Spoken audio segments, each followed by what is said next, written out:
Vous en avez marre de faire du sport seul? Votre coéquipier préféré n'est plus disponible aussi souvent que prévu? J'ai la solution. Je suis ravie de vous parler de Smatchy, une application mobile qui vous connecte avec d'autres sportifs près de chez vous. Que vous soyez amateur ou sportif confirmé, Smatchy propose des fonctionnalités pensées pour vous. Un algorithme qui vous connecte avec des personnes partageant votre pratique, ou bien la possibilité de rejoindre ou d'organiser vos propres événements. Alors si vous avez envie de sortir de votre routine, de rencontrer de nouveaux partenaires ou simplement de rester motivé dans votre pratique sportive, téléchargez Smatchy dès maintenant. Petit bonus, c'est 100% gratuit. Disponible dès maintenant sur l'App Store et le Google Play Store.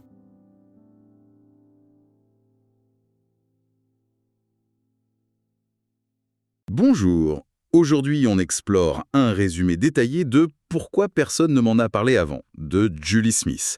C'est un livre présenté un peu comme une boîte à outils psy, très accessible. L'autrice, Julie Smith, est psychologue clinicienne. Elle est devenue assez connue sur les réseaux, TikTok notamment. Elle y partage des stratégies concrètes pour gérer le stress, le coup de mou, le manque de motivation, enfin des choses assez universelles. L'objectif, c'est d'extraire les idées clés, les outils pratiques qu'elle propose pour être plus résilient, quoi. Mieux naviguer les hauts et les bas. Alors, voyons un peu ce qu'il y a dedans. Un premier point qui m'a semblé important, c'est comment le livre, en fait, démystifie la santé mentale. Il explique que l'humeur, c'est pas quelque chose de fixe. Ça varie, un peu comme la météo. Et c'est sensible à des choses très simples. Le sommeil, le stress, même si on a bu assez d'eau. Il y a comme une boucle entre les pensées, les émotions, les sensations physiques et nos actions. Oui, et c'est ça qui est fascinant. Comprendre cette boucle, ça redonne une certaine marge de manœuvre. Plutôt que de se sentir complètement dépassé par la déprime, on réalise qu'on peut agir sur certains éléments. Ce ne sont pas des solutions miracles, attention, mais c'est apprendre à observer, à ajuster des choses concrètes. Et les outils sont souvent simples, comme vous disiez. Par exemple, la métacognition. C'est cette capacité à observer ses pensées, un peu de l'extérieur, sans forcément y croire ou les juger. Ça permet de choisir sa réponse au lieu de juste réagir. Ou bien diriger consciemment son attention, ou même pratiquer la gratitude. Des choses assez accessibles en fait. D'accord. Et alors, ce qui m'a vraiment interpellé, c'est son point de vue sur la motivation. Elle bouscule un peu l'idée reçue. Elle dit que ce n'est pas tellement une compétence qu'on a ou pas, mais plutôt une sensation. Une sensation qui fluctue. Et le truc, qui est assez contre-intuitif, c'est qu'il ne faudrait pas attendre d'avoir envie pour agir. C'est souvent l'action qui crée la motivation. Exactement. C'est un concept puissant, même s'il peut surprendre. Pour sortir de la procrastination ou de ce qu'on appelle l'anédonie, la perte de plaisir, l'idée c'est de commencer tout petit, même sans aucune envie, juste faire un petit pas. Et cette petite action peut suffire à réactiver les circuits du plaisir, de l'énergie. Le livre propose même des techniques comme l'action inverse. C'est simple. Quand on sent une impulsion qui va contre nos objectifs, par exemple rester affalé alors qu'on voulait bouger, on choisit de faire l'inverse, délibérément. C'est une forme de discipline, mais basée sur ce qui compte pour nous, pas juste sur l'humeur du moment. Donc c'est un peu l'idée de faire semblant jusqu'à ce que ça marche, en quelque sorte. On commence l'action et l'envie peut venir après. C'est une bonne façon de le résumer, oui. L'action engendre une sorte de retour positif. D'ailleurs, le livre parle aussi de la gestion des émotions difficiles, l'anxiété, le chagrin. L'approche, ce n'est pas de chercher à les supprimer, c'est souvent impossible et même pas souhaitable, c'est plutôt de changer notre relation à ces émotions. Apprendre à les accepter, peut-être à comprendre leur message. Il y a des outils concrets là aussi, je crois. Des techniques de respiration comme la respiration en boîte, l'activité physique, l'auto-apaisement. Oui, tout à fait. La respiration en boîte, c'est très simple et efficace pour calmer le système nerveux. On inspire sur 4 temps, on bloque 4 temps, on expire 4 temps, on bloque 4 temps. L'auto-apaisement par les 5 sens, c'est aussi intéressant.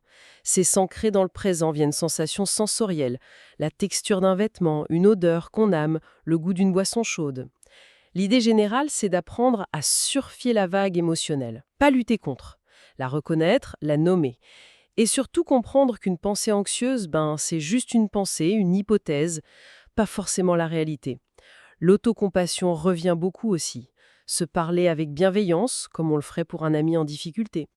Cette bienveillance envers soi, c'est peut-être ça qui permet d'aborder la suite. Un autre point clé du livre, le sens. Comment tout ça s'intègre dans une vie qui a du sens pour nous. Exactement. Le livre met beaucoup l'accent sur l'importance des valeurs personnelles. Le but, ce n'est pas de viser une positivité constante un peu artificielle. C'est plutôt de vivre une vie alignée avec ce qui est fondamental pour soi. Les relations, la santé, la contribution, l'apprentissage. Identifier ces valeurs, ça donne une sorte de boussole intérieure pour faire des choix. Il y a des exercices proposés, comme l'étoile des valeurs, pour aider à clarifier ça, voir où on met notre énergie par rapport à ce qui compte vraiment. Donc si je comprends bien, agir en accord avec ses valeurs, même par petites touches au quotidien, ça serait plus important pour le bien-être à long terme que de juste cocher des objectifs qui n'ont pas forcément de sens profond pour nous. C'est tout à fait l'idée. Vivre comme ça renforce la satisfaction et la résilience. Et bien sûr, ça inclut la qualité de nos relations, qui sont vues comme absolument centrales pour le bien-être. Bon, alors si on devait résumer, qu'est-ce qu'on retient? Ce livre apparaît comme une ressource très pragmatique, humaine. Une sorte de trousse de premier secours pour la santé mentale du quotidien, remplie d'outils pour mieux se comprendre et surtout pour agir. Et il rend des concepts psy assez accessibles, sans jargon compliqué. Oui, l'approche est vraiment encourageante. Elle met l'accent sur des compétences que chacun peut développer. C'est une invitation à mieux se connaître et à agir de manière plus ajustée, plutôt que de courir après un idéal de bonheur parfait et inaccessible. C'est un plaidoyer pour l'autonomie, la connaissance de soi et l'action réfléchie. Et pour terminer, une petite question à méditer peut-être, inspirée par tout ça. Si l'action peut effectivement précéder la motivation, et si vivre selon ses valeurs donne du sens, quelle serait la plus petite action possible, vraiment minuscule, alignée avec une valeur qui nous est chère, qu'on pourrait entreprendre aujourd'hui, même si au départ l'envie n'y est pas du tout? Vous avez du mal à accéder à des conseils sportifs vraiment adaptés à votre situation? L'application Kunto répond à ce besoin en rendant l'activité physique accessible, personnalisée et encadrée partout et pour tous. Kunto, c'est une plateforme digitale inclusive qui repose sur 3 piliers. Des exercices physiques adaptés à votre singularité, un accompagnement nutritionnel sur mesure et un lien direct avec des experts du sport santé pour un suivi humain et individualisé. Disponible partout, Kunto redonne à chacun le pouvoir de bouger, de progresser et de prendre soin de sa santé. Téléchargez Kunto dès maintenant sur Android ou iOS. À très vite!